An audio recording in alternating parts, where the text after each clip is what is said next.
যদি তোর ডাক শুনে কেউ না আসে, তবে একলা চলো রে, একলা চলো, একলা চলো, একলা চলো, একলা চলো রে। যদি তোর ডাক শুনে কেউ না আসে, তবে একলা চলো রে।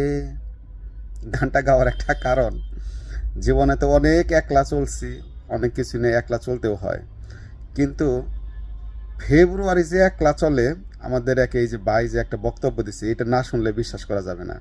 তবে আপনাদের জন্য এই ভিডিওটা দেখেন, ভাই কিভাবে ফেব্রুয়ারি কেউ একলা চলতে বলতেছে। চলুন আমরা দেখে আসি ভিডিওটা। অর্থাৎ আগামী 1 ফেব্রুয়ারি থেকে সেই মজা, বারাসাত সেই ব্যারিকেড টু বিনোদন, নর্থ সিটি আগামী 1 ফেব্রুয়ারি থেকে সেই মজা, সেই বিনোদন। সব জায়গায় সবাইকে একলা মানায় না, একলা ছেড়ে দেওয়া উচিত না, কিছু না কিছু রেখে দিতে হয়, তাহলেই আপনার চলার পথটা সুন্দর হবে। ভালো থাকবেন সবাই।